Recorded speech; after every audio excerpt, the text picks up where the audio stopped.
सोते वक्त मेरी बिटिया कितनी प्यारी लग रही थी। इतने जालिम बाप की इतनी प्यारी बच्ची। सारी उम्र जिल्लत सहनी पड़ती मेरी बच्ची को। खुद मैं भी तो रोज़ एक नरक से गुजरती हूँ। कितना भी भुलाना चाहूँ, हर रात को दिन भर की तल्ख बातें याद आती रहती हैं। आज की ही बात लो, कितनी छोटी सी बात पर कितना उखड़ गए थे। टिकट बुक कराया। हाँ, तुमने तो 10,000 कहा था, अब ये 12,000 कहाँ से हो गए? और ये सप्ताह के बीच में संडे का टिकट क्यों नहीं लिया? 4 दिन का नुकसान करा दिया। 4 दिन की कीमत पता है तुम्हें?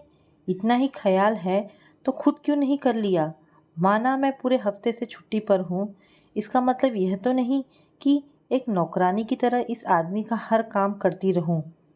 अपने मायके में तो मैंने कभी खाना भी नहीं बनाया, हर काम के लिए नौकर चाकर थे। इनको तो यह भी पसंद नहीं। कितनी बार ताना देकर कहते हैं कि रिश्वत की शान शौकत के सामने तो मैं भूखा रहना ही पसंद करूँगा। तो रहो भूखे, मुझे और मेरे बच्चों को तो हमारा पूरा हक दो, उसके बाद जो चाहे करो।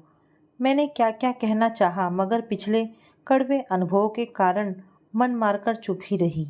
सोचते सोचते पता नहीं कब नींद आ गई। सुबह उठी तो सर दर्द के मारे फटा जा रहा था। आखिर छुट्टी भी आज ख़त्म हो गई। पैर पटक कर दफ्तर के लिए निकलना ही पड़ा। हमेशा ऐसा ही होता है, ज़बरदस्ती करके अपने को उठाती हूँ तब भी बस छूट जाती है। आखिरकार टैक्सी करनी पड़ी। दफ्तर पहुँचते पहुँचते 10:30 बज ही गए थे। ऑफिस का काम करने के बाद लंच करने बैठी तो पहले ही कौर में दांत के नीचे कंकड़ आ गया। खाने का सारा मज़ा किरकिरा हो गया। मुझे इतना गुस्सा आया कि उसी वक्त खाने की प्लेट छोड़कर उठ गई। वापस अपनी सीट पर आई ही थी, घनघनाया, क्या तान्या मैडम से बात कर सकता हूँ? पूरे दिन में पहली बार किसी ने इतनी सभ्यता से बात की थी। अच्छा लगा, आवाज़ भी अच्छी लगी, कुछ हद तक जानी पहचानी भी। मैडम, आपसे एक जानकारी चाहिए थी। हाँ पूछिए। क्या आप किसी विपिन सिंह को जानती हैं? उस आवाज़ ने विपिन कहा तो मेरा सारा शरीर एक बारगी पुलकित सा हो गया। यह नाम सुनने को मेरे कान तरस रहे थे और मेरे होठ भी। पिछले 10 सालों में कितनी बार यह नाम बोलते रहते थे। वही गंभीर स्वर, वही मिठास और वही शालीनता। मुझे यह पहचानने में एक पल भी नहीं लगा कि यह विपिन ही है। बदमाश, कहाँ हो तुम? बस यही वाक्य ठीक से निकला। गला कांपने लगा था। कहाँ खो गए थे तुम? पता भी है मैं किस हाल में हूँ, कितनी अकेली और उदास हूँ। कहते कहते मेरी लड़ाई फूट पड़ी। मैं काम से नौसेना मुख्यालय आया था। पुरानी यादें ढूंढने कनॉट प्लेस आया तो उदय मिल गया। उससे तुम्हारा सब हाल मिला। उसी ने तुम्हारा नंबर दिया और बताया कि तुम्हारी ब्रांच नज़दीक ही है। सुनो, प्लीज़ रो मत, मैं 5 मिनट में आ रहा हूँ। उसे आज भी मेरा इतना ख्याल है। यह जानकर अच्छा लगा, वह आज भी उतना ही भला था। उसकी आवाज़ में आज भी वही शांति थी जिसे मैं अब तक मिस करती रही थी। फ़ोन पर उसकी आवाज़ क्या सुनी, मानो मैं किसी टाइम मशीन में चली गई। अपने जीवन में से कितनी भूली बिसरी पुरानी यादें जैसे अब तक जबरन बंद रखी गई खिड़कियों से उड़कर मेरे मन मंदिर में मंडराने लगी। याद आए वो दिन जब हर पल आशा से बंधा था। मुझे हर रोज़ सुबह होने का इंतज़ार रहता था ताकि उससे मिल सकूं। उसके संग की खुशबू को बरसों बाद फिर से महसूस किया तो चेहरे पर स्वतः ही मुस्कान आ गई। कॉलेज में वह सबका चहेता था, मैं भी किसी से कम नहीं थी। वह खिलाड़ी था तो मैं पढ़ाकू थी। जान पहचान कब नज़दीकी में बदली पता ही न लगा। मैं बहुत हाजिर जवाब थी जबकि वह चुप सा था। और भी बहुत से अंतर थे हमारे बीच में।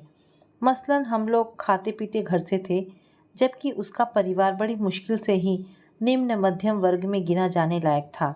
उसके पास अपनी साइकिल भी नहीं थी, जबकि मुझे कॉलेज छोड़ने ड्राइवर आता था। हालांकि बाद में मैंने ज़िद करके बस से आना जाना शुरू कर दिया था।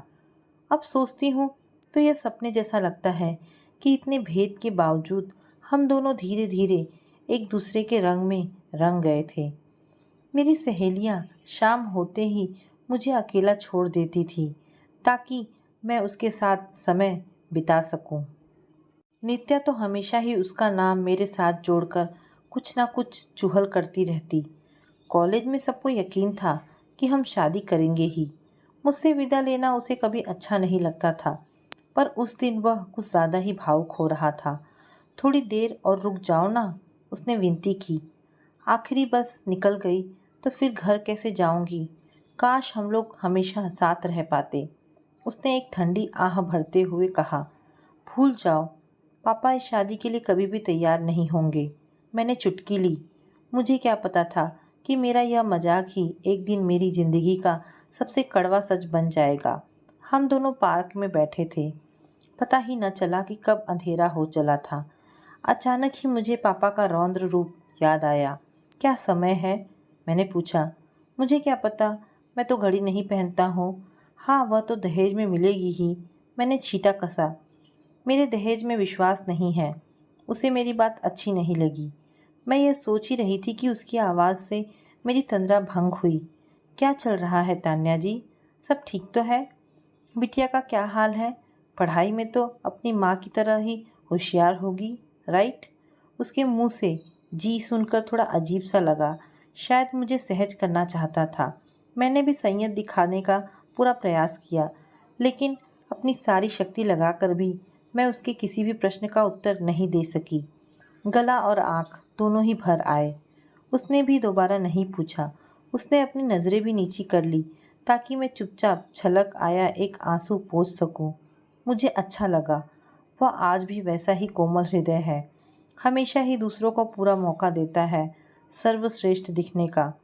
मेरे उत्तर का इंतज़ार किए बिना उसने अपने आप ही कहा, लंच टाइम हो रहा है।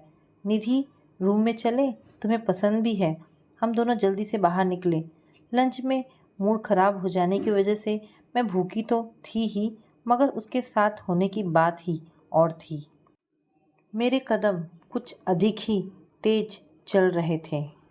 आज बहुत सालों के बाद वह मेरे साथ चल रहा था, बिल्कुल वैसे ही जैसे शादी से पहले हम लोग घुमा करते थे। वह तो स्वभाव से ही निडर था, कभी किसी की परवाह नहीं करता था। मगर मुझे तो घर में सबका ही ख्याल रखना था। दीदी ने माँ बाप की इच्छा के विरुद्ध घर त्याग कर दूसरी जाति में शादी की थी। एक साल बाद भाई ने भी घर में सबके बहुत मना करने के बाद भी लड़ झगड़ कर हमारी हैसियत से कहीं नीचे परिवार में विवाह कर लिया। पापा ने उसी दिन उसको अपनी संपत्ति से बेदखल कर दिया और मुझसे वचन ले लिया कि मैं अपनी मर्जी से शादी नहीं करूँगी। इस बात को बहुत समय हो गया था। पापा ने दीदी और भैया को वापस स्वीकार भी कर लिया था। मुझे लगा कि सब कुछ ठीक हो गया है। ऊपर से विपिन का प्यार। मैं तो पापा को दिए इस वचन को पूरी तरह भूल भी गई थी। एक दिन मैंने पापा को विपिन के बारे में सब कुछ सच सच बता दिया। उसी क्षण मेरी जिंदगी हमेशा के लिए बदल गई। पापा का वह भयानक रूप मैं कभी भूल नहीं सकती। उस समय रात के 11 बज रहे थे। उन्होंने उसी वक्त मुझे घर से निकल जाने को कहा। मैंने बहुत समझाने की कोशिश की, मगर उन पर तो जैसे भूत सा सवार था। अब याद करके भी आश्चर्य होता है कि हमेशा अपनी शर्तों पर जीने वाली दीदी और भैया भी इस बार पापा की ही तरफदारी कर रहे थे। दीदी और भैया ने अपनी बातों से मुझे बार बार यह यकीन भी दिलाया कि अपने दोनों बड़े बच्चों द्वारा अपनी मर्जी से विवाह कर लेने की वजह से माँ पापा पहले ही बहुत टूट चुके हैं। अगर मैं भी उनकी इच्छा का ख्याल नहीं करूँगी तो वे लोग गुस्से में न जाने क्या कर बैठे। अगर कुछ उल्टा सीधा हो गया तो घर का कोई भी सदस्य मुझे कभी नहीं माफ़ करेगा। पापा के गुस्से के अलावा मुझे एक और बात का भी डर था। वह था हमारी जातियों का। विपिन एक ठाकुर परिवार से था और दीदी हमेशा कहती थी, जिस दिन भी उसे तेरी जाति का पता लगेगा, दूध की मक्खी की तरह निकाल कर फेंकेगा। हालांकि मुझे यकीन था कि विपिन ऐसा लड़का नहीं था, मगर वक्त की धार किसने देखी है। अगर वह कभी भी दुनिया के बहकावे में आ जाता तो मैं तो कहीं की भी न रहती। मैंने उसे फ़ोन करके सारी बात बताई और कहा कि मैं पापा का दिल नहीं तोड़ सकती हूँ। तुम मुझे भूल जाओ हमेशा के लिए। समझो, मैं मर गई। मुझे लगा कि वह कहेगा, तुम्हारे लिए मैं सारी उम्र कुंवारा रहूँगा, मगर उसने ऐसा कुछ नहीं कहा। ऐसा कैसे हो सकता है? तुम उनकी बेटी हो, प्रॉपर्टी नहीं। नहीं मानते तो न माने, हम उनके बिना ही शादी करेंगे। उनके बिना? अभी तो शादी हुई भी नहीं है। तुम पहले ही मुझे अपने परिवार से अलग करना चाहते हो। मुझे उसकी बात बिल्कुल भी अच्छी नहीं लगी। नहीं, मैं उनकी और इंसल्ट नहीं कर सकती। शायद मैं बहुत कमज़ोर थी, या शायद मैं दीदी भैया की तरह स्वार्थी नहीं होना चाहती थी। कारण जो भी हो, मैं उसी समय यह समझ गई थी कि मैं अपने परिवारजनों को नाराज़ नहीं कर पाऊंगी। शायद हमारा साथ बस यहाँ तक ही था। आज से हमारा रिश्ता ख़त्म। मैंने जैसे तैसे कहा।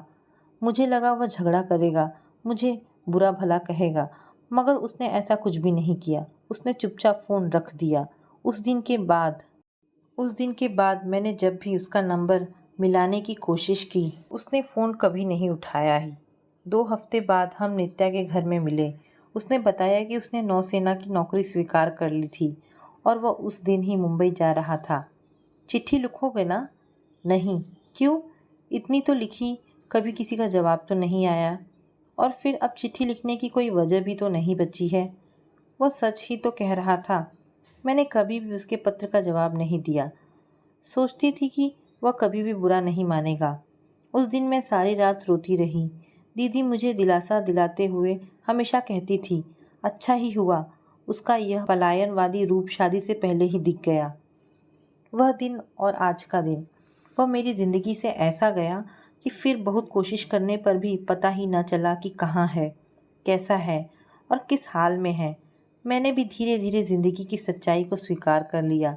कभी किसी को यह एहसास नहीं होने दिया कि मेरे दिल के किसी कोने में वह आज भी रहता है, हंसता है और कविता भी करता है। अशोक के साथ मेरी शादी पापा के आशीर्वाद से हुई। कोई भी सहेली मेरी शादी में नहीं आई। सबको यही लगता था कि मैंने विपिन के साथ अन्याय किया है। किसी को भी मेरे दिल का हाल जानने की फुर्सत ना थी। मुझे यकीन था कि वह तो आएगा ही। उदय के द्वारा मेरी खबर तो उस तक पहुंचती ही है, यह मुझे मालूम था। मगर वह भी ना आया। उसकी तरफ से बस एक बधाई तार आया। बाद में भी उसकी कोई खबर ना मिली। और कुछ नहीं तो आकर गुस्सा तो कर सकता था, मगर उसने गुस्सा भी नहीं किया और ना ही कोई शिकवा। चुपचाप मेरी ज़िंदगी से चला गया। शादी के 2 साल बाद मुझे बेटी पैदा हुई। दिन, मास और फिर वर्ष बीतते गए। बेटी स्कूल भी जाने लगी। पुराने दोस्तों में सिर्फ उदय से कभी कभार बस स्टॉप पर मुलाकात हो जाती। बाद में ऐसी ही किसी एक मुलाकात में उदय ने एक बार बताया कि विपिन ने संध्या से शादी कर ली है। विपिन और संध्या, इससे ज़्यादा बेमेल रिश्ता मैंने सुना ना था। कहाँ विपिन जैसा देवता आदमी और कहाँ एक नंबर की बदतमीज़ और नकचड़ी संध्या। बदतमीज़ क्यों ना होती, रमाशंकर सिंह की बेटी जो ठहरी, हमारी बिरादरी के सबसे नामी गिरामी आदमी थे। बड़े बड़े नेताओं से उठना बैठना था। वजह यह थी कि सारी बिरादरी के वोट उनके इशारे पर ही चलते थे। उनके प्रयासों से ही हम लोगों को आरक्षण मिला था। खानदानी पैसे वाले थे। सारा परिवार पढ़ा लिखा भी था। कहते हैं कि भगवान सारे सुख किसी को भी नहीं देता है, बस उनके बच्चे ही खराब निकले। बड़ा बेटा गुंडागर्दी में पड़ गया। कॉलेज के दिनों में ही किसी हत्याकांड में भी उसका नाम आया था। उसके दोस्तों को सज़ा भी हुई थी। मगर कहते हैं कि रमाशंकर ने अपने रसूख के बल पर उसको साफ बचा लिया था। मुकदमे के दौरान ही उसे पढ़ने के बहाने लंदन भिजवा दिया था। अब तो वापस आने से रहा। विपिन के दादाजी संध्या के परिवार के खास थे। वे उनको बहुत मानते थे और कहते थे कि उनकी वजह से ही यह परिवार हमेशा चमका। कितना भी बुरा वक्त आने पर भी कभी संकट में नहीं पड़ा। संध्या का बचपन से ही विपिन के घर आना जाना था।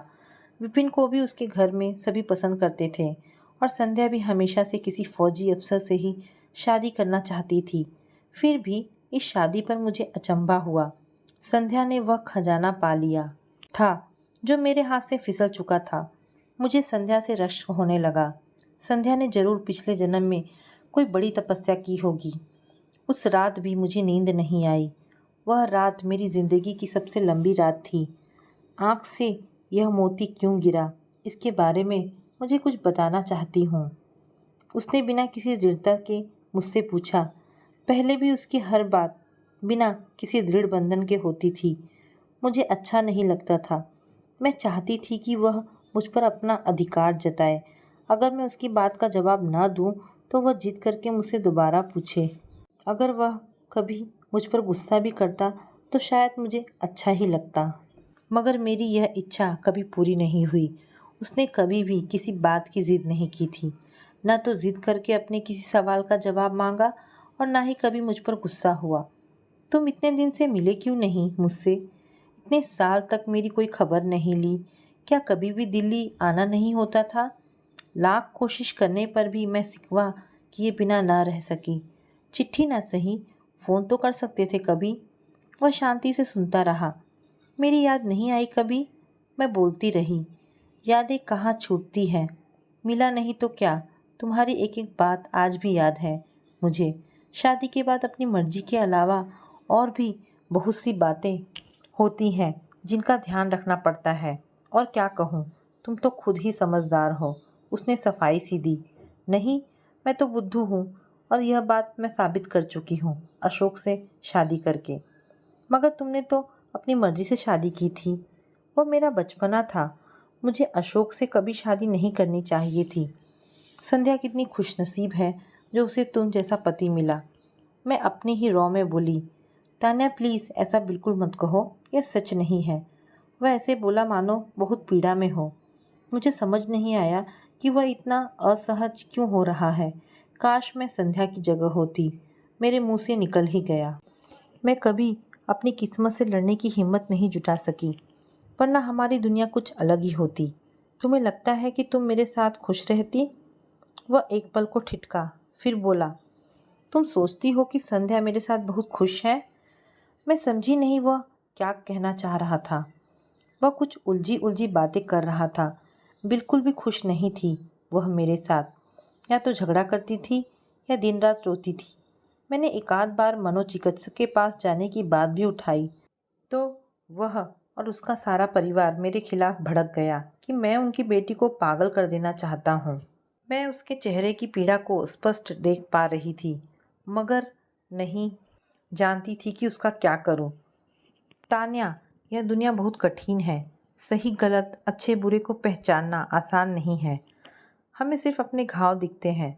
सुंदर सुंदर कपड़ों के नीचे दूसरे लोगों के कितने घाव लेकर जी रहे हैं, उसका हमें कतई एहसास नहीं है। इसीलिए हमें दूसरों से ईर्ष्या होती है। सच तो यह है कि अपने सारे घाव के बावजूद हम दूसरों से ज़्यादा खुशनसीब हो सकते हैं, मगर हमें इस बात का ज़रा भी अंदाज नहीं होता है। मैं उसकी बात ध्यान से सुन रही थी। सुख दुख दोनों हमारे अंदर ही है। मुझे उसकी बात कुछ कुछ समझ आने लगी थी। पता है हमारी समस्या क्या है? उसने बहुत प्यार से कहा, मानो किसी बच्चे को समझा रहा हो। झूठी उम्मीदों में फंसकर हम सच्ची खुशियों को दरकिनार करते रहते हैं। आधा अधूरा जो भी मिले उसे अपनाना सीखना होगा। छोटी छोटी खुशियाँ ही हमें बड़ा बनाती हैं, जबकि बड़ी बड़ी उम्मीदें हमें छोटा कर देती हैं। याद रखना कि अगर तुम्हारी शादी अशोक से ना हुई होती तो तुम्हें प्यारी सी बेटी नहीं मिलती। अपने सौभाग्य को पहचानो, तभी खुशी मिलेगी। संध्या साथ में आई है। मैंने पूछा, क्या मैं उससे मिल सकती हूँ? सोचती थी कि शायद मैं उसे एहसास दिला पाऊँ कि वह किस हीरे की बेकदरी कर रही है। उसके चेहरे पर अजब सी उदास मुस्कान कौंधी और वह कुछ शब्द ढूंढता हुआ सा लगा। संध्या ने यह शादी सिर्फ अपने माता पिता से विद्रोह करने के लिए की थी। उसने कई बार पुलिस बुलाई थी मुझ पर प्रताड़ना का आरोप लगाकर। मैं दहेज विरोधी एक्ट में जेल भी गया। कुछ तो पुलिस रिकॉर्ड की वजह से और काफ़ी कुछ ससुर जी के प्रभाव की वजह से नौसेना ने डिस्चार्ज देकर निकालने की कोशिश की, मगर बाद में आरोप साबित नहीं हो पाए और आखिरकार मुझे बहाल किया। आज उसी सिलसिले में मुख्यालय आया था। हे भगवान, कब हुआ था यह सब? मुझे संध्या पर बेहिसाब गुस्सा आ रहा था। कुछ साल पहले उसने मुस्कुराते हुए कहा, मानो कुछ हुआ ही ना हो। अब तो हमारा तलाक हुए भी 2 साल हो गया और मेरी सगाई भी हो चुकी है नेहा से। नेहा मेरी मम्मी की पसंद की लड़की है और 4 महीने बाद हमारी शादी है। क्या तुम खुश हो? हाँ, मैं बहुत खुश हूँ। सोचा कि शादी से पहले आखिरी बार तुमसे मिल लूँ। हम होटल के सामने खड़े थे। मेरी भूख मर चुकी थी। उसके बाद से ना मैंने ना विपिन ने कभी पीछे मुड़कर देखा। विपिन अपने जीवन में खुश था और मैं अपने। तो दोस्तों, ये कहानी यहाँ पर समाप्त होती है। आशा करती हूँ आपको ये कहानी पसंद आई होगी। अगर आपको कहानी पसंद आई है तो प्लीज़ इसे लाइक एंड शेयर करें। धन्यवाद दोस्तों।